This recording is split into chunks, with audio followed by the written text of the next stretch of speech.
Hi everyone, it's Isabel from Blue Sapphire here. I hope you're all doing well. So I've brought myself out into the garden to do this video. I'm not quite sure what I'm going to entitle this video really. It's a kind of, I suppose it's almost like a haul video.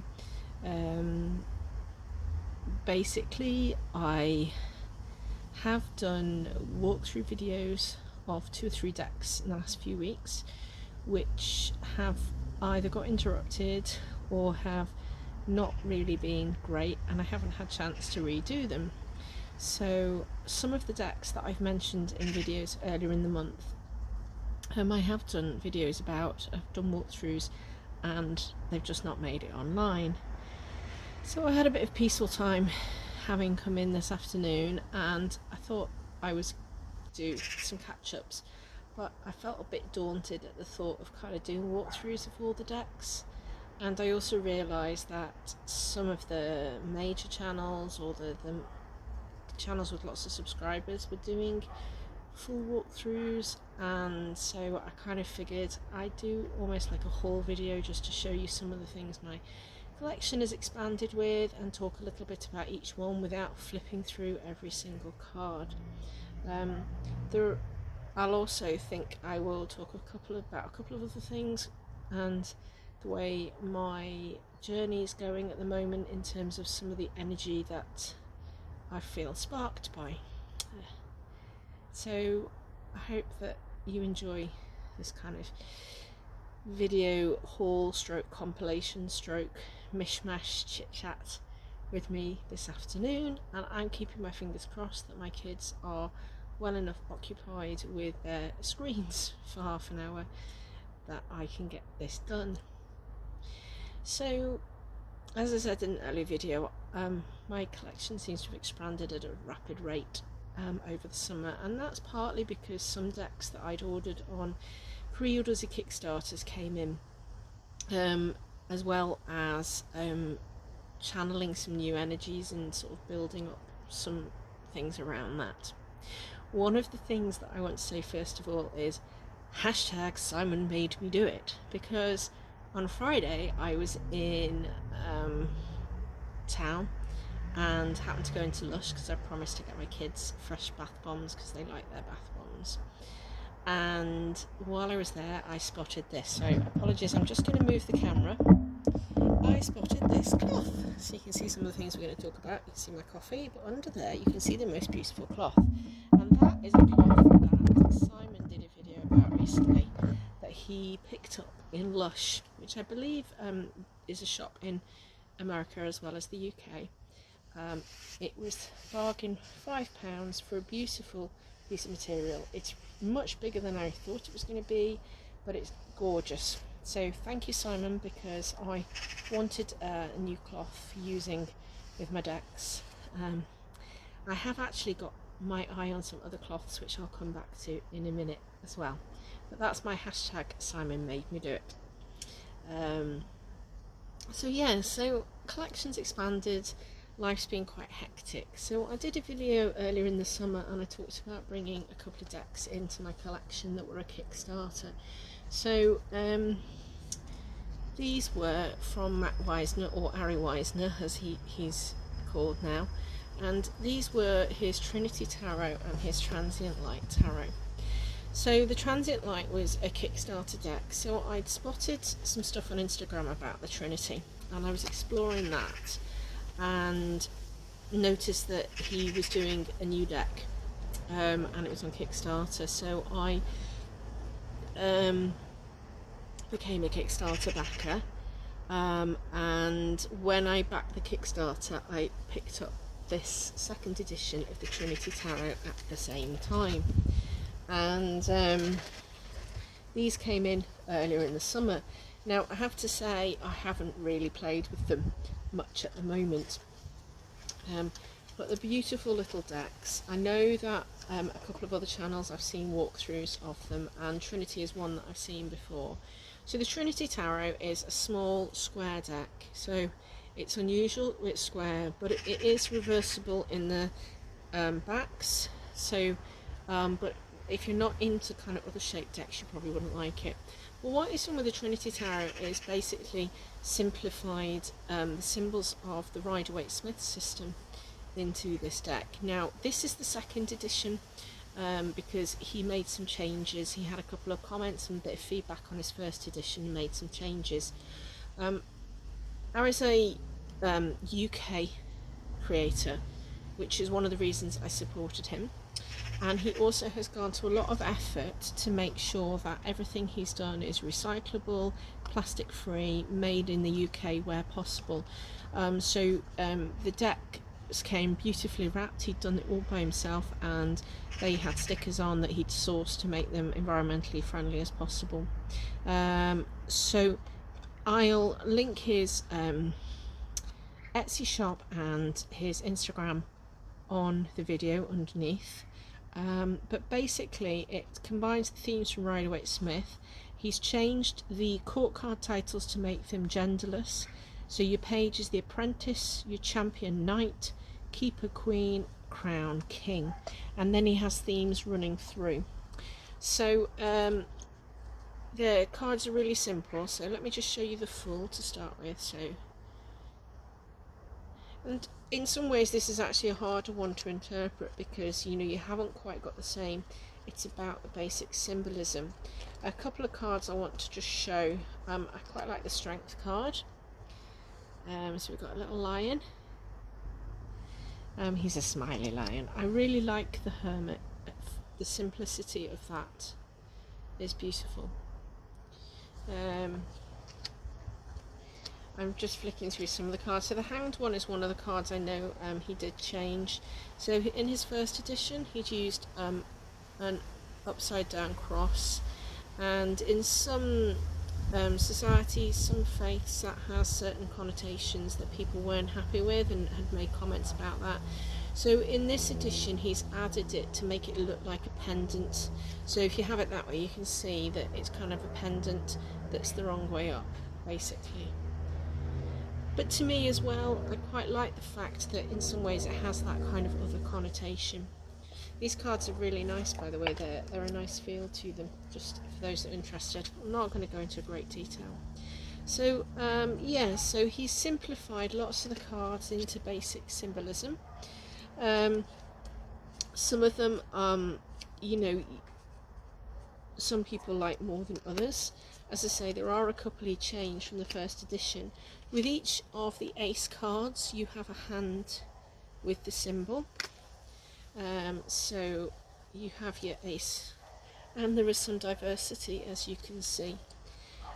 All the cards very simple. He's stuck to the original system. So you have your cups, you have your apprentice. See, the apprentice is like someone who's working at that skill. You have your champion, so that's your knight, your keeper, and your crown. And then he takes the sort of theme through. So here's another card where you can kind of get the general gist of what's going on. There's your Six of Wands. So it's a nice simple deck, and I think it's one that once I get used to it, here's your next set of apprentice, champion, keeper, crown. I think it's the kind of deck that once you get used to it, and you know the symbolism, it's a nice little kind of pocket deck. And so, it's kind of one of those that you could box. Now, at the moment, it's in its tuck box, and I've left it in its tuck box because the tuck box has the nice little extra fold, which makes it easier to get in and out. That being said, I do find that tuck boxes have a tendency to get sort of messed up, and I don't really want it to get messed up. So I'm not sure if I'm going to, if I'm going to find something else. The downside is that in order to put this into something that isn't a tuck box, because it's not a standard size, I'd need to find something, and I've begun to learn that I'm not keen on all types of tarot bags. So I sometimes find that the corded tarot bags will tend, I don't like the way the cards float around in them if they're not tight. But it might be that I could get a bag to put it in its box. But as you can see, the box has the extra little lip there. So that's the Trinity Tarot. It just comes with a very simple guide sheet. I've got it with a signed card because I got it through the Kickstarter campaign. It comes with a little guide sheet, nice and simple. So I haven't had much of a play with that yet. So that's one of the ones that's come in, along with his Transient Light. So I know that I've seen a couple of walkthroughs of this already gone up. So again, exactly the same. He's now using Marion here, the Transient Light moved from being tuck box to being a two-part box. Again, all England printed. Transient Light is a basic tone deck, so the tones, he's used the same colours, so it's not a brightly coloured deck. So if you like pastels, you like bright colours, it's not a deck for you. It's similar way to Trinity. The symbolism's there, but there's more to this deck. I have my signed card, and you can see using the signed card that it is a reversible deck with this beautiful sort of time turner design on it, which is lovely. So that's my signed card. It comes with 3 extra cards, and these are fantastic because these are a past, present and future, so you can make spreads, and they actually link up the DNA colours, so when you hold them together you get the links, which is really cool. So I'm looking forward to using those. One of the really lovely things, so this deck, as I say, was a Kickstarter, and at first he was just going to put in a sheet like he did with Trinity. It was going to be very simple, but the more people that backed it, he started to expand what he was going to do and ended up with this gorgeous little guidebook. And one of the things that's fantastic about this guidebook is that Ari worked with a person called Fausta Jolie, who's written poetry. So this isn't just a description of the cards, this actually has little poems associated with the suits, with the major arcana. So throughout the book you'll find there are blank pages. Oh, sorry, just knocked the camera stand. And the poem also feeds through. So this gorgeous poem at the start here says, flow within the spinning hourglass attached to the cosmic wheel of becoming. So you've got the reference to the hourglass, which he's got on the back of the card, and you've got the DNA reference here as well, which I think is lovely. So you get these poems. So as I say, you get a poem for the suits. You get a quick descriptor of the suit here with its element and its zodiac references. You get a page for each of the minor arcana cards, which is really cool, and some of the descriptions are really lovely as well. And then again, then we get the next one. Now in this deck we've got vessels, because he's used different items for those. Coins, swords and wands, so coins rather than pentacles. He's put the minor arcana at the start of the book, and then you go into the major arcana. She says, dropping the book, apologies. And I've got to stop kicking the camera stand. This is going well, isn't it? I was going to do this top down and the camera stand wouldn't attach to the outdoor table. So here we have the major arcana. So here's your hourglass design again. Tune in to the wisdoms of the multiverse, mystic offerings placed in your hands, sometimes quite clear and concrete, other times veiled. Both ride the silver tightrope of joy and loss. I think that's something that I'm going to put in my journal, and that's something else I'm going to show you in a bit, is how I've been doing some journaling. So for the major, you get a poem and you get a page for each card. And the poem has like consistent verse. I won't read it all out, but there's bits in it that are the same. So I have, again, this one I haven't studied yet, because what arrived not long after this was my Tarot the Abyss, which drew me in. So then we've got some spreads at the back, past, present, future, Ari, Fausta, and then there's a little bit at the back about each of them. So I think this is a really nice guidebook. I think it's very different, and I think it's one that definitely I want to explore as I come to explore the deck. What I've just recently done, I'll show you with the Tarot the Abyss, is do a little bit of journaling while reading the guidebook, which has been really cool. So this deck has this muted colour palette, so it uses this kind of This is almost like a greeny colour. You can't see it very well on the screen. They're kind of almost like paper. You've got the same symbolism, so here's your Fool, that here actually the person's already falling. And this beautiful font at the bottom here. What's interesting is with the Fool, he's used that font, and then with the others, he's put the titles actually on the cards themselves, which is something I've only just noticed. What's also interesting is when I think back to the Trinity Tarot, this kind of reference to symbols like the key that was in that. So in this one, again, it's a little bit like the Trinity. This is not, doesn't have people in it. He's tried to do it without characters. So for the Magician, for example, you get the necklaces. He's used some different names. So that's the Revealer. This is the Nurturer. I love this card. Look at that. The Nurturer. Apologies if the camera's just struggling with focus this afternoon. Again, I might hold it nearer to me. You can see it. There you go. The Defender. So you've got kind of genderless, kind of neutral cards. No specific character assigned to them as well, which I think is nice. The Proclaimer. And these slightly different titles. So as I say, this is definitely going to be one where you want the guidebook to help you see what he was talking about, you know, what he thought. Chariot's an interesting card. That's one I've got to explore a bit more, because it's not, like, to me, a typical thing. Another adorable strength card. Look at this lion. How peaceful is he? Inner strength, third eye strength I see there. Now the Hermit, so when I first looked at this deck, I wasn't going to get it. And one of the reasons was because one of the cards I always look at is the Hermit card, because that's my card. Although recently I've discovered that my kind of significator card is the Queen of Pentacles, so that's probably going to be another card I look at in future. And I wasn't sure about this Hermit card, so for anybody that doesn't like wasps, look away now. So this Hermit card's interesting. We've got the candle, and then we've got this wasp. So I haven't figured out whether I like that or not yet.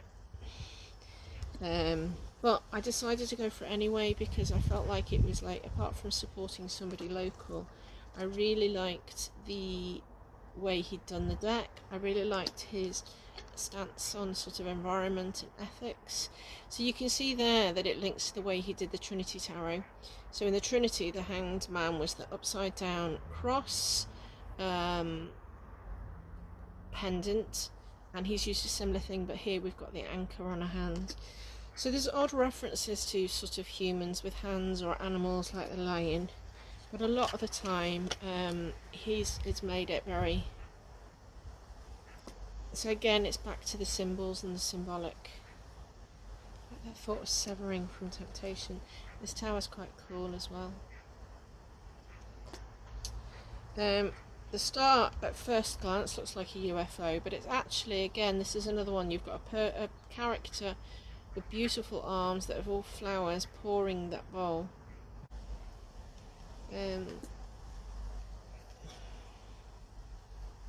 Yeah, I hate the way this camera doesn't focus. I like Judgment's quite cool.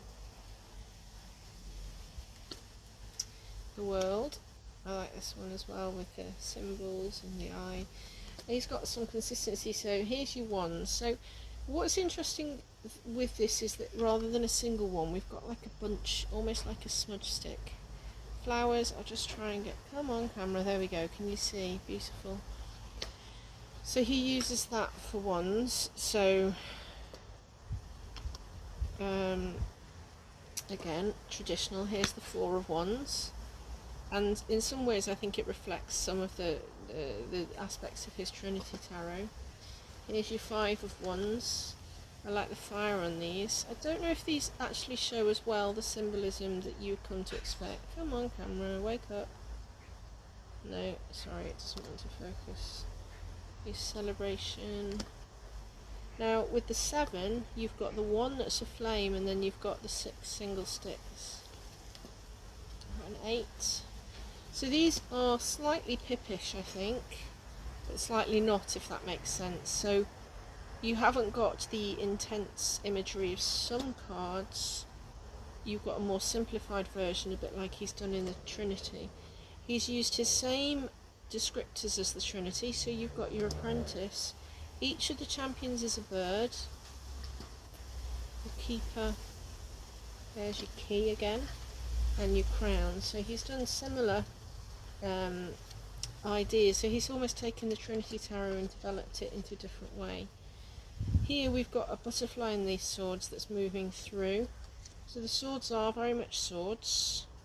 In the Three of Swords, there's a butterfly that's metamorphic rather than a heart, which is interesting. In the Four, I love the way you can interpret these. Now in the Six, we've got it on a sort of bridge over water, so you've still got the water, you've got a butterfly still, which is interesting. Whoops, keep dropping things. I don't know about anyone else, but I'm tired today. Nine of Swords. Why will you not focus, camera? Apologies. I think with being outside, the camera's having a bit of a hissy fit. I love this one. Look at those swords on the Ten of Swords. Come on. Focus. There we go. If I put it in front of my face, it'll focus. Isn't that cool? I like that one. Apprentice. Haha! If I put it in front of my ugly mug. So here's our bird for the Champion of Swords. Still got the butterflies in there. Still got the key reference. Here, each of these has got like a pendant, if you'll see. There's your butterfly. Now, for the cups, we've got vessels, which is slightly different. And I'm not sure that purists will like this, because each of them is slightly different. So it's a different carrying vessel, rather than all being cups. Yeah, you see, if I do it like this, you can see them. So that one, like for example, you've got the paint vessels there. And then you've got some where they're different. So here you've got a watering can and 3 plants, and you can kind of take what you will from that. This one was a weird one when I looked at it for ages, and then I thought, well, eggs are vessels. But I think for a lot of people you wouldn't reference that in the same way. So I think that some people might struggle with this suit. Because I don't think that if you're a real sort of purist, if you understand the kind of numerology and the basic symbolism, I'm sure that it will. Look at the 8. Some of them are the same. I think it's interesting. So I think it will depend on what your viewpoint is. Here's your apprentice. I really like this one though, because the apprentice here is creating that vessel, which I think is really cool. Completely different there though, you see. This one's weird. I haven't worked this one out as much. And then this one is the front of the box. And then we've got our coins. So here at the moment, some of the very simple. We've got your stained glass window. If I carry on this slow, we're going to be here all day.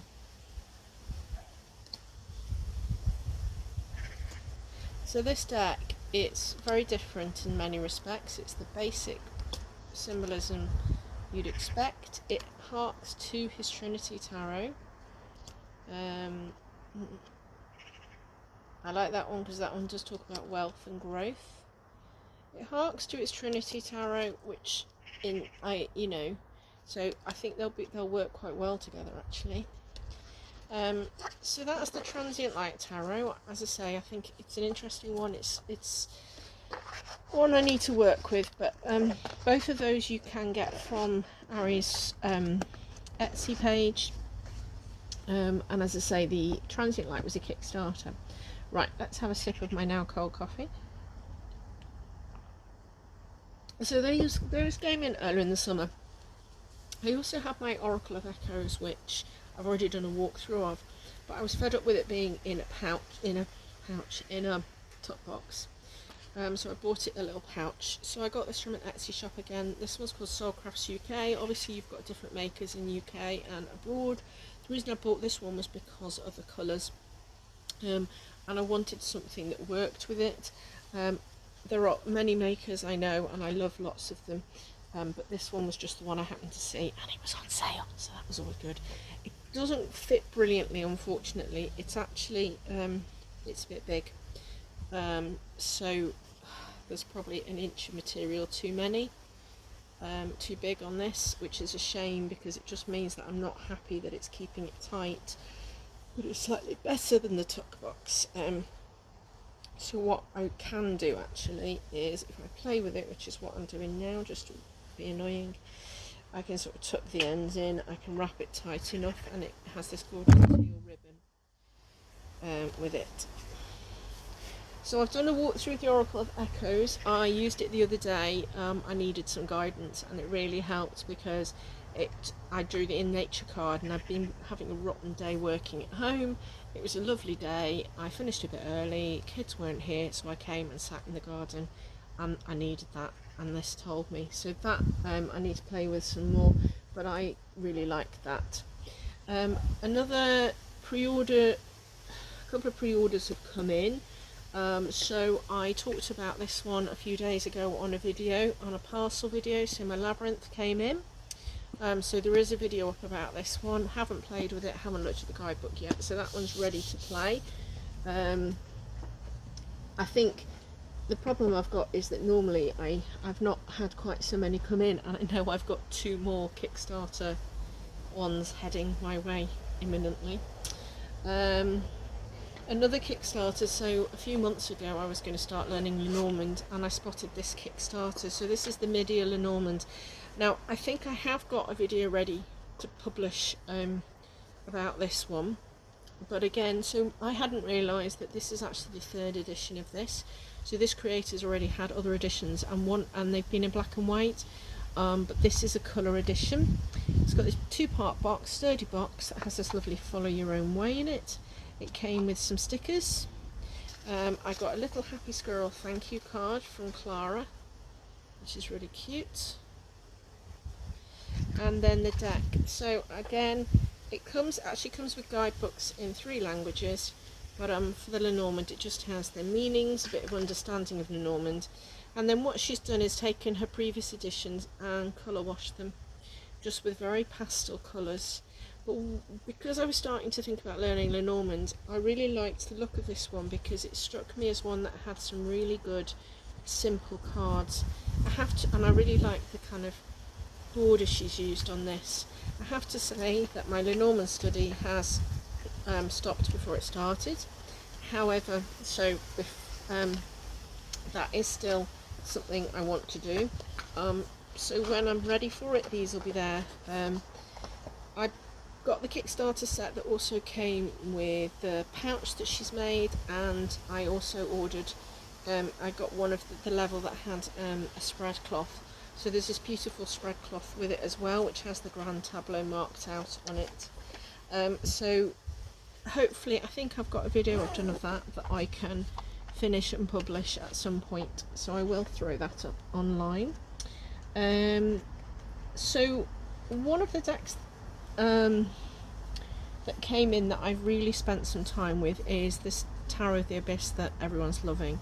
So I saw this on pre-order, and having been drawn to the Oracle of Echoes, I saw a couple of the cards of this and fell in love. I don't have any other black and white decks. So this is a deck that the last couple of weeks when I've been out and about I've had, and like the other day I took my kids somewhere and they left me sat quietly. So I started having a look, and what I've been doing with this is I was doing some kind of journaling to get started. So I was reading the guidebook, and I was kind of trying to journal what Anna was talking about in the guidebook around how you know, you've got this abyss, that the light came and it formed the universe, and you've got this tarot journey that starts from that beginningness of nothing, and as you learn you build. One of the things I just found with the little guidebook in this deck is that she's done some really fantastically written simplifying tarot for someone who perhaps wants to build their tarot knowledge, is still learning. I got some really good information out of it, so I've done some journaling around that. I can't show you very well, apologies. So I did some journaling around that, around learning, but there was some really good simple stuff that I liked. And it also, she has put in some alternative cards for the 3 and 10 of swords, dependent on how you want to view them. And again, she puts the meanings in the book. So one of the things that I would say is, if you're not a little book reader, that's fine, but you will need to look at why she's chosen the two different decked cards for the 3 and 10 of Swords. She also has given different names to the Hierophant, Judgment, Hanged Man. And then the deck itself, as I say, black and white. Again, I have seen about a million. I actually had to stop. I had to stop myself looking because I saw loads of walkthroughs and I knew I had this on pre-order and I didn't want to see all the cards.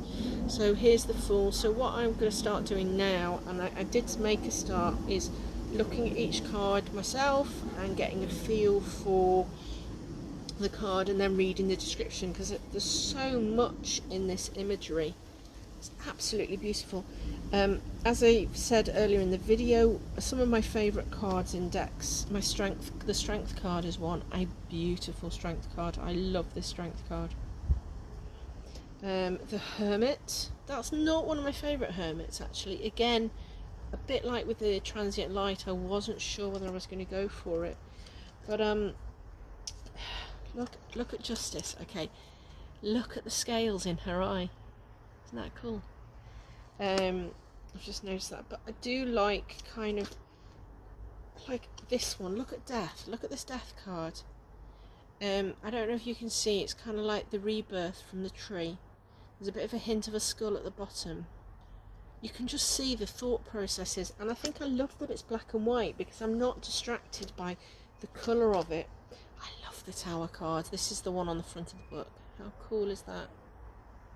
So the sad thing is you can't really see very clearly. You have to see.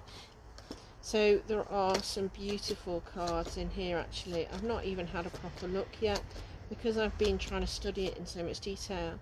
I'm not going to show you the two different cards.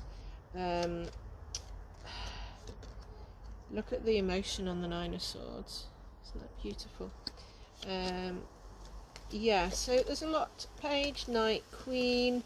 You know, there's the usuals. She's not changed any of those. It's Wands. Because it's black and white, you know, some of the pictures are less easy to interpret. Just having a look at the Pentacles. So my significator card is the Queen. Quite like that one. There we go. Queen of Pentacles. Lovely back. My only criticism with the back is US Games have decided to put their copyright in here, which I really don't like. So this is a beautiful, beautiful deck. There are lots of walkthroughs online, and I know a lot of people have got it. I think it's going to be cool. One of the things I want to do is run it with the Oracle of Echoes. I'm also watching out for her Tarot of Echoes, which I know she's creating. But that's a deck that I'm currently still working with. One of the other things is that I've been watching obsessively, I suppose, a little bit, is lots of videos from people who were at Glastonbury or who've been to Glastonbury recently. So, and it's kind of been channeling me a little bit in my kind of thing, practice, spirit, I don't know, my energy, that's the word I was looking for.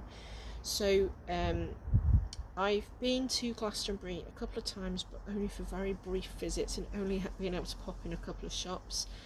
I've been up the tour, but I've not made it into Chalice-Well or Abbey Gardens, whatever. I am desperate to go back, but watching the videos has really opened that kind of energy for me again. I have been working with the Mists of Avalon Oracle recently, and it just gets it right every time. Every day that I pull a card, it gets it right for me for that day. It gives me some guidance, it gives me the right, you know, it knows what's going on.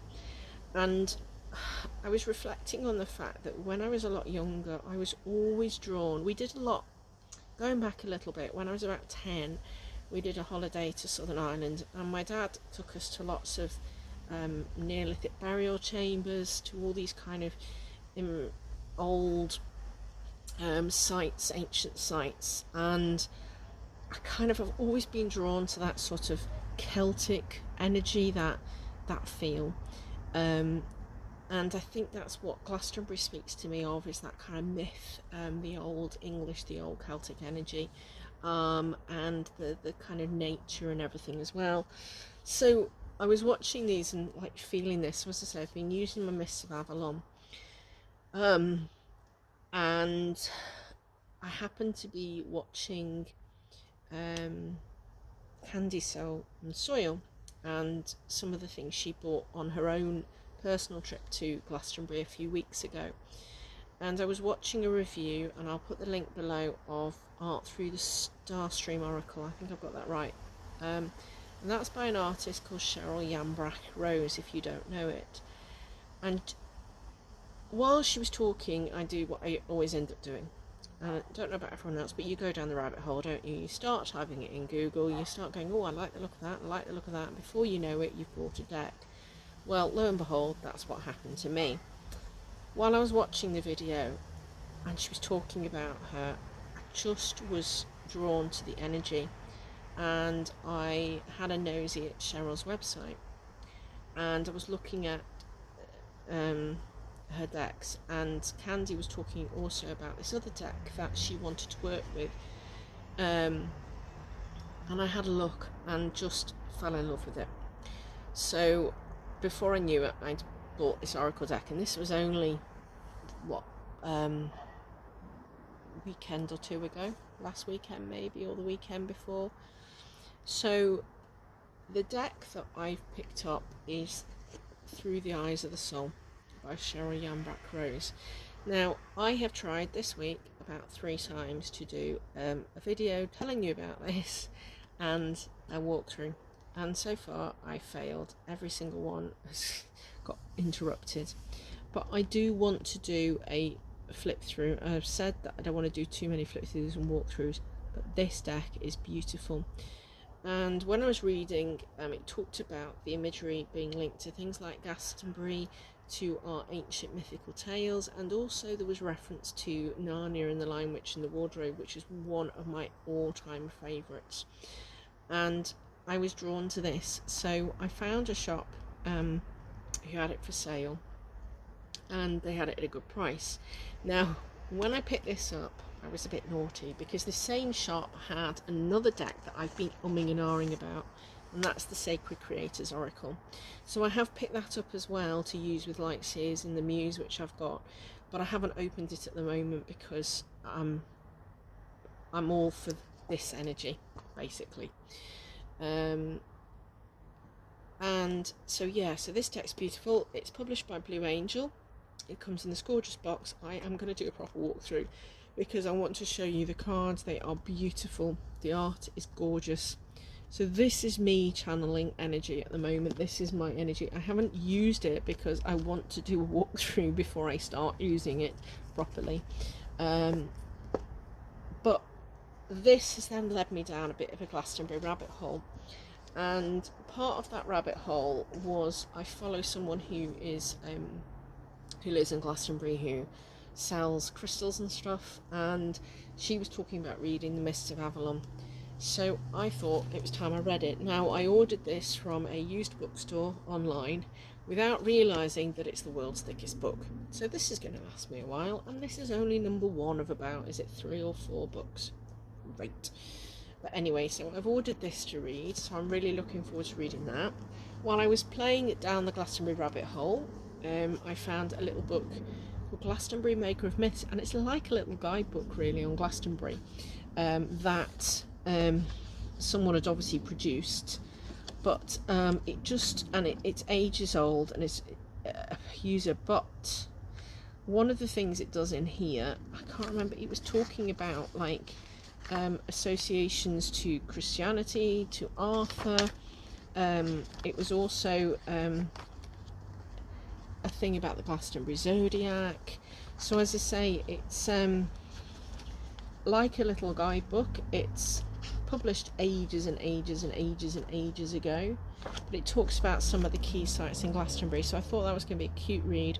I also downloaded another book onto my Kindle app which is set in Glastonbury, and I have my eye on some other books. And I said before about the reading cloth, while also down this Glastonbury rabbit hole, I have found the most beautiful couple of cloths with the tour on, which I'm toying with getting. I have a birthday imminently, so I'm going to wait and see if I get any money or anything, or what I get in the way of presents, and then decide if I'm going to get them or not before I rush to get anything more. So that's what I've been playing with. Oh, and I also got myself some more of the Morning Star incense. This time I got some patchouli. I have some jasmine ones, and I like these. Some give me headaches and these don't, so that's really cool. So these are some of the decks that I've had out, that I've got in lately.